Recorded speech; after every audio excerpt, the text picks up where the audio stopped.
Hello.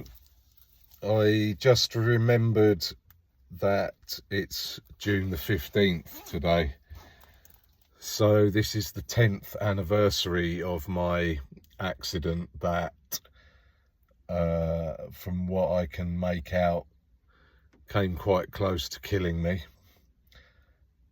For those of you who don't know, I came off my mountain bike. It was Father's Day 2014.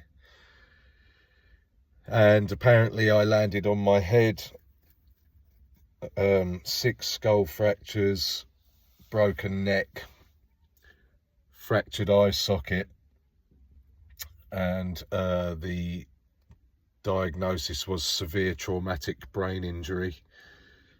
I was airlifted from Surrey to St George's Hospital in Tooting, and I spent some time in a coma and came out of the coma completely spazzed out, so was put back into an induced coma to, I think, save me from myself more than anything. I just was going a bit nuts, and eventually came out of coma, was brought out of the induced, and I was a difficult patient, that's for sure. I've read all my notes from St George's. I got them when I was in prison, when my daughter was at university doing her nursing degree, and I thought she might like to see them herself as part of her studies, I suppose. And I read through it all, and it was pretty shocking, some of it. I was not a good patient, and I tried my best to scupper all of their efforts to help me, refusing to take medication, pulling out various intravenous and other bits and bobs. I tried to pull out my catheter at one point. I do actually remember that. The rest of it I don't remember at all. Punched a doctor in the face, don't remember that. Was racially abusive to some of the hospital staff, don't remember that. So today's the 10th anniversary. Recovery was long and slow and made much more difficult by the fact that I was in prison 6 weeks after I left hospital. Not able to walk properly, not able to talk properly, couldn't read, couldn't write, couldn't see properly, couldn't... I was able to dress myself by the time I went to prison, but it was a long and difficult task just to get myself ready to leave my cell. So tomorrow will be Father's Day, and I am seeing both of my children tomorrow. Going to pick up my son, take him to see my daughter. We're going to go out and have a little bit of something to eat, which is, I guess, everything has come full circle, because the reason I was out riding my bike that day was so that I could burn some calories. I wanted to have a dessert when I took my kids for lunch. Obviously, I never made it to the lunch, and this will be the first time tomorrow on Father's Day that my daughter has seen her brother for almost 10 years. And I guess we'll have that lunch that we never quite made it to 10 years ago.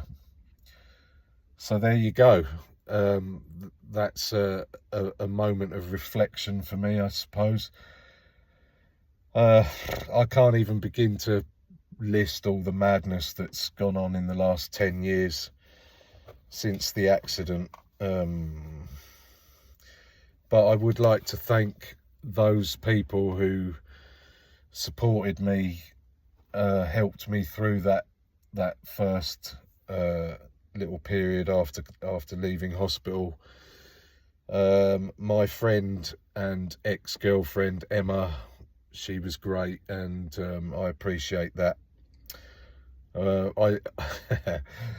I want to apologise to her daughter Maddie as well, who Maddie's quite vociferous.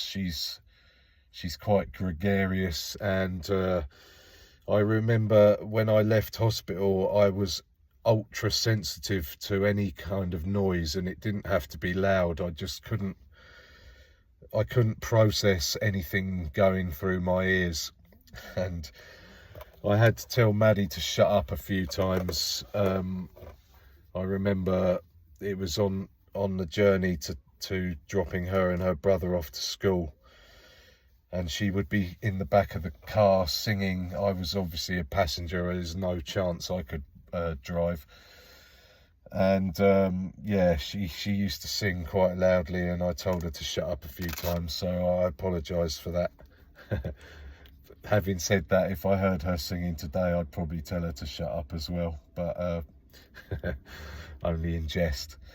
So yeah, I'd like to thank all of the people that supported me, friends that came to visit me when I was in a coma, when I was just out of a coma. My best friend from school, Jimmy, who may see this video. Jimmy, I'll confess to you now, mate, it's 10 years down the line, but I've always been really embarrassed about this. I believe you came to visit me when they moved me to Royal Surrey, and I knew you, but I couldn't remember your name, and luckily I didn't have to say your name, but I think I was in a wheelchair. I think we maybe went to get something to eat from the cafe in the hospital, and yeah, I do remember sitting there thinking, I know this guy and he clearly knows me, but I don't know his name. Apparently I forgot everybody's name when I came out of my coma, except for my daughter and my then girlfriend. So who did that video, by the way, of me just having come out of the coma, asking me what my favourite word was. There's some laughing when I say cunt, and it's because I think it was probably a relief for them to know that stuff was going on in here that was related to before my accident. But yeah, I did post the video. It's only 5 seconds. I have put it on Facebook a couple of times because I'd never seen it either until quite recently, and I just thought I'd share it. Why not? So yeah, another video today just to talk about that. I think possibly I may come back to a bit more training stuff later on, so we'll see. But for now, enjoy your Saturday. I'm just about to meet my school friend Paul for a little bit of breakfast and a chat. For those of you who don't know, Paul knocked on my door. Not my door, I was visiting somebody. He saw me amazingly and felt compelled to knock on the door, and it's kind of gone from there. I don't see a lot of my friends, and Paul's going to be another one probably I'll see every once in a blue moon, but I've known him since I was 7 years old, when I first started at Skatecliff Prep School, and the last time I saw him I was 11, so it's been coming up for 41 years since I've seen him, which is amazing. Let's see how it goes. Have a great day, everyone. Take care.